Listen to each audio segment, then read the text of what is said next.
नमस्कार सांग मैंने मोर चैनल को आपण मान स्वागत। आज आम बनवा घरोई स्टाइल सोरिष दिया खट्टा आंब आचार। ये आचार को आपण 1 वर्ष अधिक रखी खाई पारे। ये आचार ये 1.5 केजी आंब नहीं आ कंचा फ्रेश आंब नहीं आ जो आंब टाकुआ होती आंब ने जहाद्वारा आचारटा भल हो।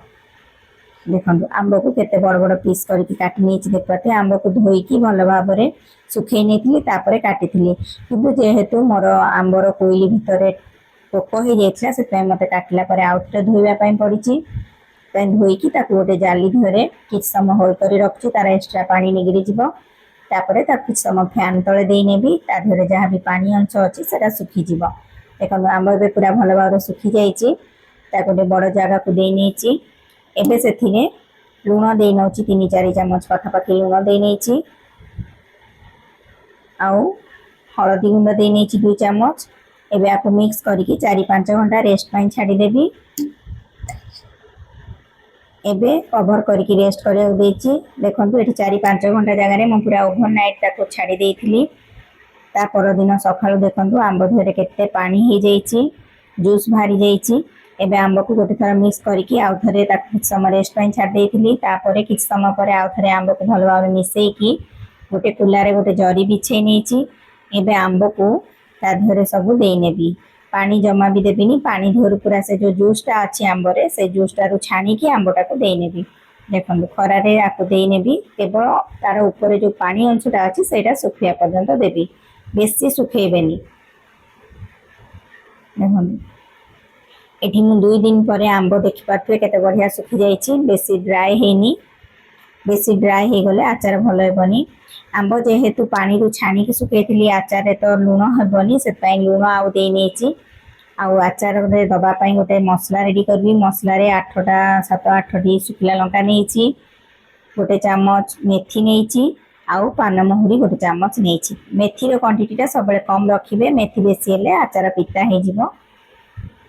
देखो आपको ए भल भाव ड्राई रोस्ट कर नौची। मसला रू गोटे बास्ना बाहर माने ही मसला को ओल्हे नेबे, बेसी भाजबेनी। एबे मसला को ठंडा हेबापई देवी। से समय ए दवापाई 200 ग्राम सोरिष नहीं। सोरिष को ये भजा जीवनी, सोरिष कंचा ही गुंड करनेबी। आ मसला ठंडा हो जाता भाजी जो रखी भी गुंड कर आंबरे सब मसला को मिसई नेबी। देखो मिसईकी भल भाव में गोलई नेबी। आचार कलरटा सुंदर होगापी एथिरे मु काश्मीरी चिली पाउडर 2-3 चामच दे नौची। देखो यहाँ सब देवे जहाद्वारा आचार कलरटा सुंदर हो। आचार दवापाई ये 400 ग्राम तेल नहीं, सोरिष तेल। तेल को एबे पूरा धुआं उठा पर्यंत गरम करनेबी। देखो केते बढ़िया भाव में धुआं उठीगला। एबे तेल को पूरा ठंडा होगापी देइथिली। तेल रे हाथ बुड़े देखुची, देखो तेल पूरा ठंडा हो गला। यही तेल रू अल्प अल्प देकी मो आचार को भल भाव में मिसई नहीं। एबे प्रस्तुत हो गला आमर स्वादिष्ट सोरिष आंब आचार। यहाँ को एक सुखिला काच बोतल रे भरी 4-5 दिन खरा दे नियंतु। तापरे यार मजेदार स्वाद पूरा वर्षे उपभोग करंतु। प्लीज मोर गोटे छोट रिक्वेस्ट, मोर जदि वीडियो आपण मानकु भल लागुची तेबे गोटे लाइक शेयर करिवे। चैनल नुआ थिले सब्सक्राइब करिया पई भूलिबेनी। एबे देखंतु आचार जेतेबेले जार भरी सारिची तापरे आउ जो एक्स्ट्रा तेल गरम करके रखिली से आचार ऊपर दे नेबी। आचार ऊपर तेल देला समय सब चेक करिवे आचारटा जमी तेल रे पूरा बुड़ीकी रहिबो। देखो पूरा तेल रे बुड़ीकी रहिले ही आचारटा सेल्फ लाइफटा पूरा बढ़ी जाई थाए। आचार बिल्कुल खराब हेबनी। आ गोटे छोट टिप्स मने रखंतु, आचार काढिबा समय सब सुखिला चामच व्यवहार करिवे। रहिली, नमस्कार।